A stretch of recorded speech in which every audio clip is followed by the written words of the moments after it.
তো পটল ভাজবো আমি। লবণ, হলুদ, মরিচের গুঁড়া, ধনে গুঁড়া দিয়েছি।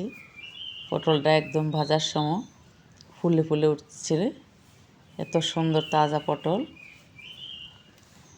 তো আমার মেয়ে যখন ছোটো ছিল এই পটল আমি শুধু লবণ হলুদ দিয়ে ভেজে দিতাম হালকা তেলে, ও প্লেটে নিয়ে বসে বসে খাইতো। এখনও পটল ভাজা গরম ভাতে খিচুড়িতে ও অনেক বেশি পছন্দ করে। এই জন্য আমি পটলটা, নতুন পটল যেহেতু উঠে আসছে, মাঝে মাঝে আমি ওকে পটল ভেজে দেবো। পটলটা এত সুন্দর একদম তরতাজা, তো খেতে অনেক মজা হবে। পেঁয়াজ, কাঁচামরিচ একটু হালকা ভেজে নিয়ে আমি ঢেঁড়স দিয়ে দেবো। ঢেঁড়স ভাজাটাও ভালোই লাগে। তো আমি এই যে ভেজে নিচ্ছি হলুদ লবণ দিয়ে। এখন ঢেঁড়স দিয়ে দিচ্ছি। ভাজাভুজি খাবারগুলি মাঝে মাঝে ভালোই লাগে খেতে, সব সময় তো আর ঝোল ঝাল খেতে ভালো লাগে না।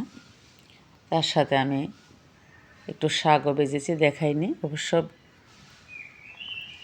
এই তো আমার ভাজা এটাও হয়ে যাচ্ছে। তো সবাই ভালো থাকবেন, দোয়া করি সবার জন্য।